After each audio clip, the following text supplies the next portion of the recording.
Neste segundo domingo após a Páscoa, para mais uma devocional em nossos encontros à distância, faremos a leitura do Evangelho narrado por João, capítulo de número 9.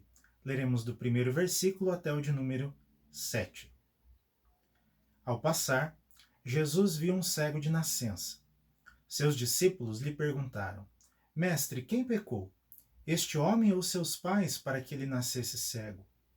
Jesus disse: Nem ele nem seus pais pecaram, mas isto aconteceu para que a obra de Deus se manifestasse na vida dele. Enquanto é dia, precisamos realizar a obra daquele que me enviou. A noite se aproxima, quando ninguém pode trabalhar. Enquanto estou no mundo, sou a luz do mundo. Tendo dito isso, ele cuspiu no chão, misturou terra com saliva e aplicou-a aos olhos do homem. Então lhe disse: Vá lavar-se no tanque de Siloé, que significa enviado. O homem foi, lavou-se e voltou vendo. Importante observar que todo o capítulo de número 9 deste evangelho narrado por João é marcado por diálogos.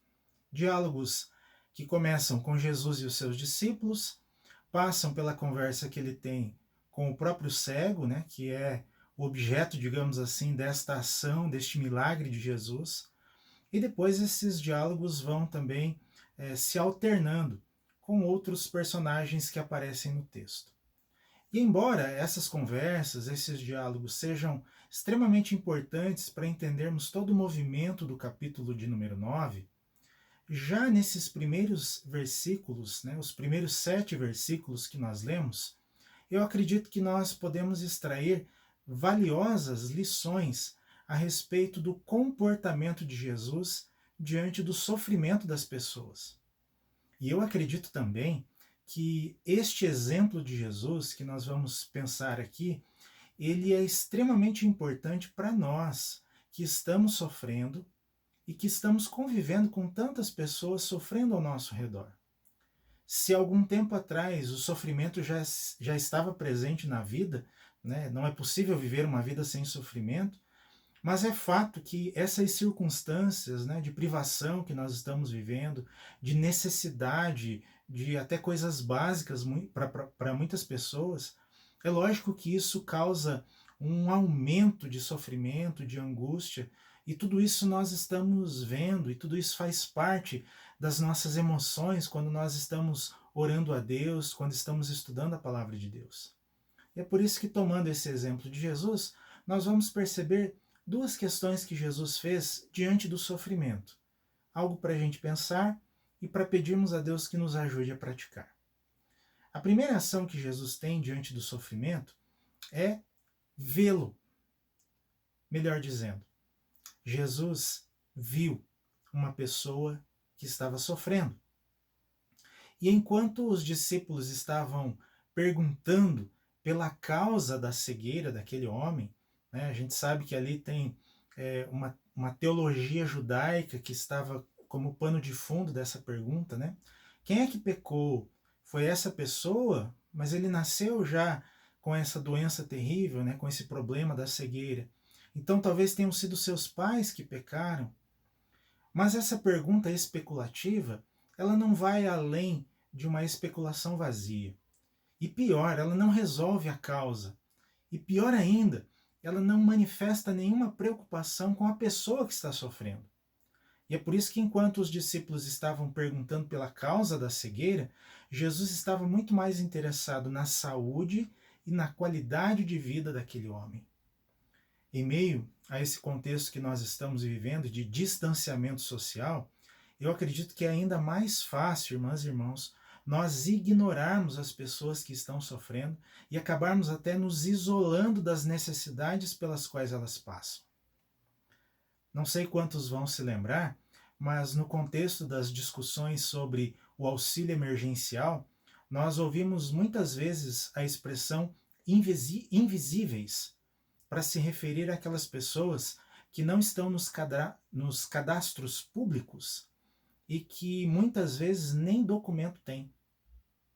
Agora, olha só que interessante, porque assim como Jesus, Eu acredito que nós precisamos ter um olhar mais perceptivo. Nós precisamos ter um olhar mais cuidadoso. Nós precisamos ter um olhar mais compassivo, que manifeste compaixão. Nós precisamos ter um olhar que manifeste o amor do próprio Cristo. Se é o amor dele que temos em nosso coração, nós precisamos manifestar esse amor através da nossa percepção, enxergando estes invisíveis, enxergando essas pessoas que estão sofrendo e que muitas vezes são isoladas, são colocadas de lado para não serem vistas e para não incomodar. Nós precisamos enxergar aqueles que estão sofrendo ao nosso redor. O cego dessa história, desse diálogo, não era visto, a não ser por Jesus. E aqueles que estão passando necessidades continuam sendo vistos pelo Senhor. Precisam agora ser vistos pela igreja também, para abrirmos os nossos olhos e o nosso coração. Afinal de contas, o sofrimento está ao nosso redor. Mas Jesus não apenas viu aquela pessoa, não apenas percebeu que tinha alguém sofrendo. Jesus também tocou naquele homem. E olha que interessante, porque enquanto a maioria das pessoas ficava apenas observando e indagando a causa da cegueira daquele homem, Jesus chegou perto dele, fez lodo com a sua própria saliva e tocou nos olhos daquele homem cego. Naquele momento, o Senhor deixou algo de si para o homem. E ao mesmo tempo deixou claro para aquela pessoa que ela era vista, que ela era amada por Deus. Não era apenas uma pessoa que tinha sido criada e abandonada à própria sorte, mas o próprio Jesus declara que aquela situação de cegueira foi uma ocasião para se manifestar a misericórdia, o poder de Deus na vida daquele homem. O poder que torna a trazer não só a sua visão, mas a sua dignidade. Jesus toca naquela pessoa e demonstra com gestos o amor de Deus. As pessoas que estão sofrendo ao nosso redor, pelas mais diversas razões, não deixaram de ser amadas por Deus. E é possível que muita gente, em meio ao sofrimento, pense que realmente Deus já não a ama mais. Eu mesmo, alguns anos atrás, tive a oportunidade de conversar com alguém numa UTI de um hospital da nossa cidade, quando ainda era possível fazer visitas.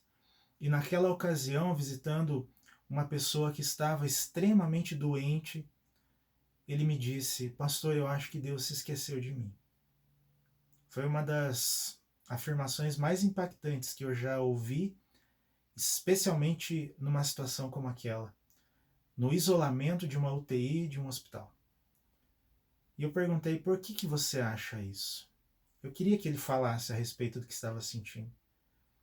E aí ele me disse: olha a minha situação. Não sei quanto tempo eu vou durar, não sei quanto tempo eu vou viver. E de fato, algumas horas depois que conversamos, ele entrou em coma e não muito tempo depois morreu. Mas enquanto estávamos conversando, pude lembrar a ele um texto que eu sei que ele conhecia, quando quando o profeta Isaías, falando a respeito do amor de Deus, ele diz assim: ainda que uma mãe com o filho amamentando possa se esquecer deste filho, e aí Deus toma a voz dizendo: eu jamais me esquecerei de você. Nas palmas das minhas mãos te tenho gravado. Deus não se esquece das pessoas porque elas estão passando pelo sofrimento. E cabe à igreja, nós, corpo de Cristo, que temos o privilégio e a responsabilidade de pregar o Evangelho, então manifestarmos através dos nossos gestos este amor de Deus, que é incondicional. Para concluir, irmãs e irmãos, eu creio que Jesus continua vendo as pessoas que estão em meio ao seu sofrimento, em meio à sua angústia, passando por dor. Eu acredito que Jesus continua tocando essas pessoas, visitando cada uma delas, no seu sofrimento, na sua dificuldade. Porque nós mesmos temos sido vistos e tocados por Jesus nos nossos dias mais difíceis.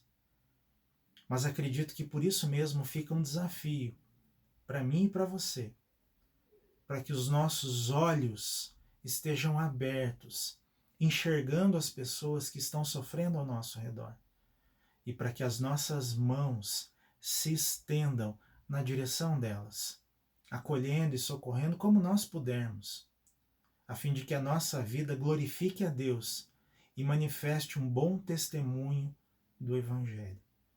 Num tempo em que até esse evangelho distorcido só pede, né? Me dá, me dá. É tempo de nós que cremos em Cristo e procuramos viver o evangelho, o verdadeiro evangelho bíblico, estendermos a nossa mão para oferecer este amor de Deus que enche o nosso coração. Que Deus nos abençoe, que Deus nos capacite e que através da nossa vida Ele ministre paz, consolação e auxílio a todos os que estão sofrendo, assim como Ele faz com cada um de nós. Um forte abraço a todos, em Cristo Jesus. Amém.